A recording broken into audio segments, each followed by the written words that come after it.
नमस्कार मेरे दोस्तों, कैसे हैं आप सब। आशा करता हूँ आप स्वस्थ होंगे, मस्त होंगे और व्यस्त होंगे। ठीक है। और झारखंड में आने वाली सभी आगामी परीक्षाओं की तैयारी अपने घर से सकुशल कर रहे होंगे। कर रहे हैं ना। आशा है कर ही रहे होंगे, क्योंकि वैकेंसी आने वाली है, इसलिए पहले से आप तैयार रहिए। ठीक है। कैलेंडर भी जारी हो चुका है। ठीक। तो मैं रुपेश पाठक आप सभी लोगों का चाणक्य IAS एकेडमी के ऑनलाइन प्लेटफॉर्म पर स्वागत करता हूँ। ठीक है। तो हम क्या पढ़ रहे थे, जनजातीय शासन व्यवस्था। ठीक है। हम लोगों ने जनजातीय शासन व्यवस्था में पढ़ा शासन व्यवस्था को पढ़ा था, और आज हम पढ़ा शासन व्यवस्था का MCQ देखेंगे। ठीक है। बहुत इंपॉर्टेंट है। अगर आप लोगों ने पढ़ा शासन व्यवस्था को नहीं पढ़ा है तो डिस्क्रिप्शन बॉक्स में जाइए, वहाँ पे लिंक मिलेगा, वहाँ से आप वीडियो को एक्सेस कर लीजिए। उसके बाद आइए। मैं गारंटी देता हूँ कि अगर आप मेरा वीडियो जो है पढ़ा शासन व्यवस्था के ऊपर है उसको पढ़ के आइएगा ना, तो आप जो इसमें MCQ है ना, सारे के सारे सही मार दीजिएगा। ठीक है। तो पहले वीडियो को देखिए, उसके बाद MCQ लगाइए। ठीक है। आपके लिए बेनिफिट होगा। चलिए तो हम लोग स्टार्ट करते हैं पढ़ा शासन व्यवस्था MCQ। ठीक है। चलिए देखते हैं हम कि कैसे किस टाइप से JPSC क्वेश्चन पूछता है MCQ। ये PYQ भी है, प्रीवियस ईयर क्वेश्चन भी है। ठीक है, याद रहे। ठीक है।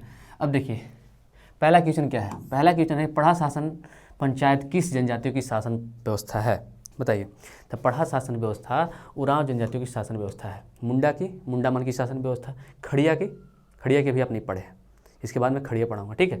तो इनकी है ढोकलो सोहर शासन व्यवस्था। ठीक है। और असुर सबसे प्राचीन जनजातियाँ हैं। ठीक है। चलिए हम नेक्स्ट क्वेश्चन देखते हैं। हम नेक्स्ट क्वेश्चन क्या कहता है, देख रहे हैं कितना इजी क्वेश्चन है। बस इसी टाइप के क्वेश्चन पूछे जाते हैं, बस आपको आराम से पढ़ना है और आराम से तैयारी करना है। ठीक है। ये बोला जा रहा है कि पढ़ा पंचायत के प्रमुख को डैश कहते हैं। क्या कहते हैं, पढ़ा पंचायत। मैंने आपको पढ़ाया था क्या, 3 स्तर पढ़ाया था ना, किसी को याद होगा तो बताइए। यहाँ पे था पढ़ा मतलब ग्राम पंचायत। ठीक है। तो ये था पढ़ा स्तर। पढ़ा स्तर में 2 भाग थे। ठीक है। पढ़ा राजा और पढ़ा दीवान। पढ़ा बोलिए या पढ़ा बोलिए, किसी किसी बुक में पढ़ा दिया रहता है, किसी किसी बुक में पढ़ा दिया रहता है। ठीक है। तो हम लोगों को दोनों को देख के पढ़ना। ठीक है। तो बताइए क्या बोल रहा है। पढ़ा पंचायत का प्रधान कौन होता है, पढ़ा राजा होता है। ठीक है। तो हम टिक लगाएंगे पढ़ा राजा। ठीक है। और ये पढ़ा दीवान होता है ना, ये अंतर ग्रामीण, जैसे कि ये पढ़ा बहुत सारे पढ़ा मिल जाएंगे ना, तब जो पंचायत बनेगी उसका जो प्रधान होगा वो पढ़ा दीवान होगा। याद रखिएगा, अंतर पढ़ा का प्रधान दीवान होता है। ठीक है। और पढ़ा जो रहता है, छोटा पढ़ा, उसका जो प्रमुख होता है वो पढ़ा राजा होता है। याद रखिएगा। ठीक है। और इनको एक तो ज़मीन दीजिए आती है, उस ज़मीन को बोलते हैं मजहस। ठीक है, मजहस ज़मीन। ठीक है। चलिए नेक्स्ट क्वेश्चन देखेंगे। 2021 में पूछा हुआ है, समझ सकते हैं आप कितना इजी क्वेश्चन पूछ रहे हैं। ये देखिए नेक्स्ट क्वेश्चन देखिए धूमकुड़िया क्या है, ये भी पूछा गया है, ये भी प्रीवियस ईयर क्वेश्चन है। धूमकुड़िया क्या है, युवागिरी है। किसकी, उरांव जनजाति की। इसको बता रहा हूँ, ये कब पूछा गया, JPSC 2003, 2013, 2016, 3 टाइम पूछा गया है। चलिए नेक्स्ट क्वेश्चन देखिए, ये भी 2016 का है शायद। जितने भी क्वेश्चन आएंगे आपको ये JPSC में आए हुए क्वेश्चन है। ठीक है। तो आप देखते रहिए। ये देखिए क्वेश्चन आया 2016 में, 2016 की किस 2016 में आया हुआ। ठीक है। ये देखिए ग्रामीण शासकीय व्यवस्था में बैगा का कार्य, बताइए क्या कार्य है बैगा का, बताइए। जो ग्रामीण जो शासकीय व्यवस्था होती है उसमें बैगा का कार्य कुछ होगा ना। बैगा का कार्य क्या होता है, ग्रामीण देवताओं को शांत कराना। पहला ही आंसर। ठीक है। पहला ही आंसर होगा शांत कराना। ठीक है। और जो पढ़ा पंचायत है, पढ़ा पंचायत की जो ग्रामीण व्यवस्था है उसमें एक धार्मिक प्रधान होता है, जिसको अपन क्या कहते हैं, पाहन। और पाहन का ही सहयोगी बैगा होता है। तो बैगा का कार्य क्या रहता है, अगर पाहन अनुपस्थित हो जाए तो उस स्थिति में बैगा पूरे कार्यभार को संभालता है। ठीक है। और बैगा क्या करता है, जो भी मतलब हमारे गांव से बाहर जो देवी देवता रहता है ना, उनकी पूजा पाठ करने का श्रेय ये बैगा को जाता है। ठीक है। तो ये ग्रामीण देवताओं को भी शांत कराता है, और गांव से जो बाहर देवता हैं उनको भी शांत कराने का कार्य करता है, उनकी पूजा करने का कार्य करता है। ठीक है, समझ गया। चलिए नेक्स्ट क्वेश्चन देखिए ये भी क्वेश्चन आया हुआ, ये भी JPSC का क्वेश्चन है, समझ सकते हैं। ये भी JPSC का क्वेश्चन है। और कब का आया हुआ जी, ये आया हुआ है 2016। ये 2016 का क्वेश्चन है, JPSC 2016। समझिए, लगाइए क्वेश्चन, पढ़े हैं ना, तब लगाइए। चलिए मैं बताता हूँ। प्रारंभिक काल में महतो के कार्यभार से पहले उरांव ग्रामों का पुरोहित एवं लौकिक प्रधान कौन कहा जाता था। ठीक है। जब प्रारंभ में स्टार्ट में जब 13वीं शताब्दी में जो उरांव लोग आए थे, उस समय इनकी शासन व्यवस्था पूरी तरीक़ा से बना नहीं था। ठीक है, उस समय जो गाँव का पुरोहित था ना, अलौकिक प्रधान था, वो बैगा था। यही महतो का कार्यभार संभालता था उस समय।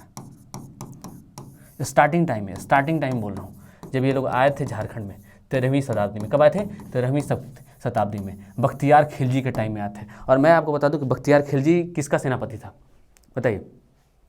तो ये कुतुबुद्दीन ऐबक का सेनापति था, गुलाम वंश। ठीक है, और ये बख्तियार खिलजी ही नालंदा विश्वविद्यालय को ध्वस्त किया था। ठीक है, याद रहेगा। क्या करें, रिलेट करते पढ़ते रहिए। ठीक है, चलिए नेक्स्ट क्वेश्चन देखिए।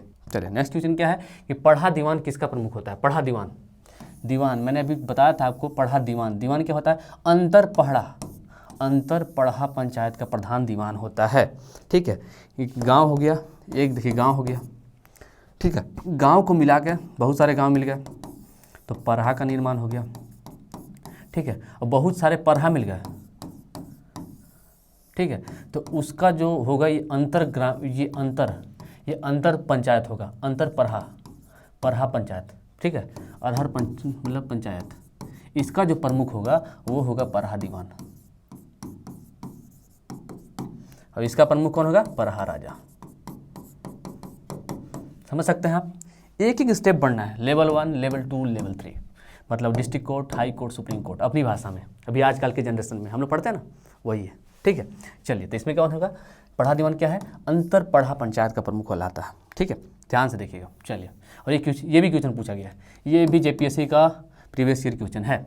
ठीक है, तो आप समझ सकते हैं कि इस टाइप का क्वेश्चन पूछा जाता है। अगर आप ध्यान से पढ़ेंगे, बारीकी से पढ़े होंगे, तो आप सारे क्वेश्चन को सही लगा रहे होंगे। बताइए, लगा रहे हैं ना? लगा रहे हो कि नहीं यार? ठीक है, अगर आपको लगता है कि आप सही क्वेश्चन का आंसर दे रहे हैं, ठीक है, तो आप कमेंट बॉक्स में क्वेश्चन और साथ में आंसर भी लिख सकते हैं। ठीक है, कि इस क्वेश्चन का आंसर ये होगा। ठीक है, मेरे से पहले।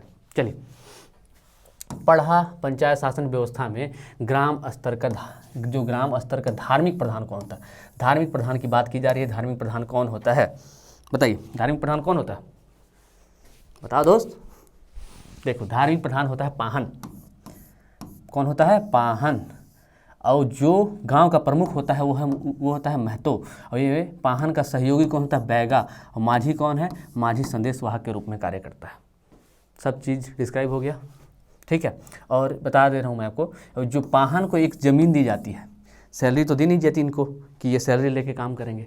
ठीक है, तो इनको आजीविका चलाने के लिए ज़मीन दी जाती है, जिसको पहनोई भूमि कहते हैं। पहनोई भूमि कहते हैं। समझ रहे हैं क्या कहते हैं? पहनोई भूमि कहते हैं। और महतो को भी एक ज़मीन दी जाती है, जिसको महतोई ज़मीन कहते हैं। ठीक है, तो याद रखिएगा। चलिए नेक्स्ट क्वेश्चन देखते हैं हम। नेक्स्ट क्वेश्चन क्या कहता है? चलिए नेक्स्ट क्वेश्चन हम लोग देखते हैं। नेक्स्ट क्वेश्चन क्या कहता है कि पढ़ा पंचायत शासन व्यवस्था में महतो का चुनाव कितने वर्षों में होता है? ये बहुत इंपॉर्टेंट है, क्योंकि अगर माझी परगना शासन व्यवस्था देखे होंगे आप, ठीक है, या फिर मुंडा मान की शासन व्यवस्था, मुंडा शासन व्यवस्था देखे होंगे, तो उसमें क्या होता था ना कि वंशानुगत आते थे महतो, मतलब उनका जो गांव का प्रधान थे वो वंशानुगत आते थे। लेकिन पढ़ा शासन व्यवस्था में ऐसा नहीं है। पढ़ा शासन व्यवस्था में महतो का चुनाव होता है। ठीक है, और हर एक 3 साल में होता है। और कब होता है? ये तो सोहराय के टाइम होता है। सोहराय जब पर्व होता है उसी टाइम ये महतो का चुनाव होता है। तो इसको ध्यान में रखिएगा आप कि कितने सालों में? तो 3 सालों में। ठीक है, याद रखिए 3 सालों में, हर एक 3 सालों में महतो का चुनाव होता है। चलिए अब देखिए नेक्स्ट क्वेश्चन क्या कहता है कि पढ़ा पंचायत शासन व्यवस्था कितने स्तरों में कार्य करती है? बताइए। तो पढ़ा स्तर मतलब पढ़ा पंचायत शासन व्यवस्था कितने स्तरों में कार्य करती है? तो 3 स्तर में काम करती है। कितने स्तर में कार्य करती है? तो 3 स्तर में ये कार्य करती है। ठीक, चलिए अब नेक्स्ट क्वेश्चन देखते हैं हम लोग। नेक्स्ट क्वेश्चन क्या है देखिएगा। पढ़ा पंचायत शासन व्यवस्था में दीवान किसका सहायक होता है? दीवान किसका सहायक होता है? बताइए, दीवान किसका सहायक होता है? तो दीवान क्या होता है ना, एक प्रशासनिक सलाहकार होता है। मतलब किसका सलाहकार होता है, किसका सहयोगी होता है? तो ये पढ़ा राजा का सहयोगी होता है और सलाहकार भी होता है। तो ये सब देखते रहिएगा। ठीक है, चलिए नेक्स्ट क्वेश्चन देखते हैं हम। नेक्स्ट देखिए, उरांव शासन व्यवस्था में सबसे उच्च अधिकारी कौन होता है? सबसे उच्च अधिकारी कौन होता है? जो हाई कोर्ट की भांति कार्य करता है, मतलब सुप्रीम कोर्ट की भांति, हाई कोर्ट नहीं सुप्रीम कोर्ट की भांति कार्य करता है। इनका निर्णय अंतिम एवं सर्वमान्य होता है। मतलब ये जब निर्णय दे दिए उसको मानना ही मानना है। तो कौन होता है भाई? कौन इतना प्रभावशाली और शक्तिशाली व्यक्ति है तो वो है पढ़ा दीवान, याद रखिएगा। और ये क्या है, अंतर पढ़ा पंचायत का प्रमुख है। कौन है, अंतर पढ़ा पंचायत का प्रमुख है, ठीक है। चलिए इसको आप देख सकते हैं। चलिए, और ये क्या हो, महतो, महतो कौन है, गांव का प्रधान हो गया महतो, सॉरी गांव का प्रधान महतो, पढ़ा राजा पढ़ा का प्रधान, और दीवान कौन है, प्रशासनिक सलाहकार, ठीक है। तो याद रखिएगा हर एक अधिकारी को और हर एक अधिकारी के कार्यों को आपको याद रखना है कि कौन अधिकारी का क्या कार्य है, ठीक है। चलिए नेक्स्ट देखिए, नेक्स्ट क्या है, ध्यान से देखिएगा कि बैगा किसकी सहायता के लिए रखा गया है। बैगा, बैगा देखिए, बैगा धार्मिक प्रधान जो पाहन होते हैं उनके सहयोग के लिए बैगा रहता है, ठीक है। पाहन तो धार्मिक प्रधान हो गया, और इनकी अगर ये अनुपस्थित हो गए या फिर बीमार हो गया या फिर कहीं चले गए तो इनकी अनुपस्थिति में इनके सहायता के लिए कौन रहेगा, तो वो रहता है, सॉरी बैगा, हाँ किसकी, तो पाहन की सहायता के लिए बैगा रहता है, ठीक है। तो इसको आप याद रखिएगा कि बैगा कौन है भाई, तो बैगा पाहन का सहयोगी है, ठीक है। चलिए नेक्स्ट क्वेश्चन देखिए आप क्या कहता है नेक्स्ट क्वेश्चन। चलिए देखिए, उरांव जनजातियों की प्रचलित विवाह क्या है। आपको क्या है ना, सभी जो जनजातियां हैं उनकी प्रचलित विवाह को याद करना है, क्योंकि इससे क्वेश्चन हमेशा बनते हैं और पूछे भी जाते हैं, ठीक है। तो आप सभी जो जनजातियां होंगी, जो प्रमुख जनजातियां, उनकी जो प्रचलित विवाह है उसको आप याद कर लीजिएगा। तो मैं बता दूं कि ये उरांव जनजातियों की प्रचलित विवाह को आयोजित विवाह के रूप में जाना जाता है, ठीक है। चलिए, बापला किसका है बताइए कमेंट बॉक्स में, बापला किसका है, तो संथाल जनजातियों का प्रचलित विवाह बापला है, ठीक है। चलिए नेक्स्ट क्वेश्चन देखिए कि उरांव जनजाति अपनी भाषा को क्या कहते हैं। तो उरांव जनजाति अपनी भाषा को कुड़ुक कहते हैं। कुड़ुक किस परिवार की भाषा है, तो कुड़ुक एक द्रविड़ परिवार की भाषा है। क्या है, द्रविड़ प्रजाति की परिवार की भाषा है। तो द्रविड़ परिवार में कौन आ जाते हैं, तो कुड़ुक हो जाते हैं, मालतो हो जाते हैं, ठीक है। ये सब किस परिवार में आते हैं, तो द्रविड़ परिवार में आते हैं, तो इसको आप याद रखिएगा। और झारखंड में सबसे ज़्यादा किस परिवार की, मतलब किस प्रजाति के जो जनजाति हैं वो पाए जाते हैं बताइए। तो पोर्टोस्ट्लाइड श्रेणी की जो जाति हैं वो पाए जाते हैं सबसे ज़्यादा। और ये क्वेश्चन पूछा गया है, ये क्वेश्चन आया हुआ है, ठीक है। सबसे ज़्यादा कौन प्रजाति की जनजातियाँ पाई जाती हैं झारखंड में, तो प्रोटोस्ट्लाइड श्रेणी की जनजातियाँ, ठीक है, याद रखिएगा। चलिए नेक्स्ट देखिए हम, नेक्स्ट क्या है भाई, ध्यान दीजिएगा। चलिए नेक्स्ट है सही मिलान करें। सही मिलान करना है हमको, ठीक है। इन सभी में सभी मिलान करना है, और इसको इधर होना चाहिए था, मेरे राइटर साहब इसको सटा दिए हैं, ठीक है। थोड़ा कन्फ्यूज़न होगा, लेकिन हम क्या करेंगे, नंबरिंग कर देंगे इसको। तो इसको अपन 1 ले लेते हैं, इसको 2 लेते हैं, इसको 3 लेते हैं, इसको 4 लेते हैं, नंबरिंग हो गया। अब हमें सजाने में मज़ा आएगा, ठीक है। ध्यान से देखिएगा, सब अधिकारी हैं, उनके कार्य क्या क्या है, ठीक है। तो आपको ध्यान से पढ़ना है, अगर आप इसको समझ गए तो आप पूरी शासन व्यवस्था को समझ गए, ठीक है। चलिए मिलाएं, रेडी है। चलिए अपन क्या करते हैं, ए इसको ले लेते हैं, बी सी डी, चलिए मिलाइए। बैगा, बैगा कौन है, अभी जस्ट मैंने आपको बताया था, बैगा धार्मिक प्रधान, धार्मिक प्रधान कौन है, पाहन, उसका सहयोगी होता है बैगा। तो कौन है भाई, बैगा कहाँ गए, सहयोगी, मतलब पाहन का सहयोगी, बैगा का 1, ठीक, समझ गया। नेक्स्ट देखिए, माझी, माझी कौन है भाई। अगर माझी परगना शासन व्यवस्था में देखेंगे तो माझी गांव का प्रधान होता है, लेकिन पढ़ा शासन व्यवस्था में माझी कौन होता है बताइए, तो माझी संदेश वाहक के रूप में कार्य करता है। यही कन्फ्यूज़न होता है, हमेशा यही कन्फ्यूज़न होता है कि क्या होता है ना, कि माझी यहाँ पे संदेश वाहक है, माझी परगना शासन व्यवस्था में क्या हो जाएगा, तो संदेश वाहक हो जाएगा। तो यही छोटी छोटी चीज़ों को आपको समझना है, क्या बोलते हैं, आपको समझना है कि कौन कहाँ किस किस ओहदे पे काम कर रहा है, ठीक है, ठीक है। तो आपको सारे को समझना है। अभी तो आपको याद हो गया होगा अगर पढ़ा शासन व्यवस्था आप केवल पढ़े होंगे तो, लेकिन जब आप पूरी शासन व्यवस्था को पढ़ेंगे ना तो दिमाग में खिचड़ी बन जाता है, ठीक है, फिर याद नहीं आता है। तो इसके लिए आप क्या करिए ना, एक नोटबुक बनाइए, जो कन्फ्यूज़न है उस नोटबुक में लिखिए आप, ठीक है। और उसको अगर याद नहीं होता तो उसको मोबाइल में वॉलपेपर लगा लीजिए।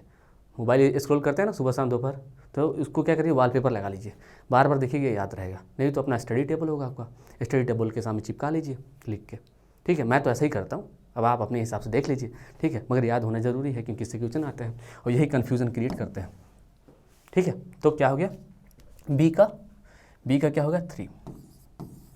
चलिए अब पाहन कौन है भाई, पाहन तो धार्मिक प्रधान है क्या, तो ये हो गया 4। और महतो का कार्य क्या है, तो महतो उरांव गांव का पंचायत का प्रमुख है। उरांव जो पढ़ा शासन व्यवस्था है उसमें ग्राम स्तर है, ग्राम स्तर का प्रमुख कौन है? तो महतो है। बताइए क्या है? डी का टू है ना, 2 हो गया। ये हो गया आंसर। ठीक, समझ गए सभी अधिकारियों की कार्य को आप समझ गए। अब चलिए नेक्स्ट देखते हैं हम लोग। नेक्स्ट में क्या भाई? नेक्स्ट में सेम चीज़ें यहाँ भी है, सही मिलान करना है अपने को। तो हम क्या करते हैं ना, इधर नंबरिंग कर लेते हैं। ठीक है, A B C D, ई तक है क्या? चलिए ई भी कर लेते हैं। चलिए अब लगाइए तो आप लोग इसको 1 लिख लेते हैं, 2 3 4 5 हो गया। अब मिलाइए आप। पढ़ा राजा कौन होता है भाई? तो पढ़ा राजा पढ़ा पंचायत का प्रमुख होता है। कौन होता है? पढ़ा पंचायत का प्रमुख। ठीक है, अगर देखा जाए तो जो अंतर ग्रामीण पंचायत है, अगर उसमें दो पंचायत में विवाद हो गया तो उसका निपटारा कौन करेगा? तो पढ़ा राजा करेगा। तो क्या है भाई? ये पढ़ा पंचायत का प्रमुख है। तो 1 का अपन 5 लिखते हैं। ठीक है, बी देखते हैं। पढ़ा दीवान कौन है? मैंने आपको बताया था पढ़ा दीवान सर्वोच्च व्यक्ति है। इनका निर्णय अंतिम एवं सर्वमान्य रहता है। क्या होता है? अंतिम एवं सर्वमान्य। तो कौन हो गया भाई? पढ़ा दीवान कौन हो गया? सर्वोच्च व्यक्ति। तो अपन लगा लेंगे बी का 1। ठीक है, मैं आपको क्या बोलता है? गुणित क्या काम करता है बताइए? अन्य अगर जनजाति व्यवस्था में आप देखिएगा तो गुणित का कार्य क्या रहता है? संदेशवाहक के रूप में कार्य करता है। लेकिन पढ़ा शासन व्यवस्था में ये वकील के भांति कार्य करता है। हो गया ना कन्फ्यूज़न? यही कन्फ्यूज़न को दूर करना है। इसको नोट करिए आप कॉपी में और इसको लिखिए कि इसमें कन्फ्यूज़न होता है। गुणित पढ़ा शासन व्यवस्था में वकील की भांति कार्य करता है। बाकी सभी जनजातीय जो व्यवस्था है उसमें ये संदेशवाहक के रूप में कार्य करता है। ठीक है, तो यहाँ किसके रूप में कार्य करेगा? वकील के रूप में कार्य करेगा। हो गया। चलिए पनेर क्या होते हैं भाई? तो पनेर क्या करता है? कल्याण कार्यों का प्रधान होता है। जैसे गांव में कल्याण कार्य हो रहे हैं ना, उसका प्रधान होता है। अब आप सोचेंगे सर कल्याण कार्य क्या होता है? देखो यार, गांव में पानी की किल्लत है, कुआं खुदवा देगा, तालाब बना देगा, मछली पालन करो इसमें। ठीक है, पीने का पानी नहीं है, बोर करवा देगा। ठीक है, तो आप समझ सकते हो ये पूरा कल्याणकारी कार्य करता है। रोड बनवा देगा। ठीक है, तो ये क्या करेगा? पूरा कल्याणकारी कार्य करेगा गांव में। ठीक है, तो इसका हो जाएगा कितना? पनेर का 2। लास्ट कौन बच्चा है? कोतवाल कौन है? सुरक्षा की देखरेख करने वाला। तो क्या आपने लिख दे? 4। ये हो गया आंसर। इसको समझ गए, पूरी शासन व्यवस्था समझ गए, क्योंकि इधर अधिकारी है, उनकी इधर उसके कार्य है। ठीक है, तो ये रिवीजन भी हो गया आपका और क्वेश्चन भी कंप्लीट हो गया। ठीक है, चलिए नेक्स्ट क्वेश्चन देखते हैं हम लोग। देखिए नेक्स्ट क्वेश्चन क्या कहता है भाई? पानी पी लेता हूँ, आप लोग पढ़िए।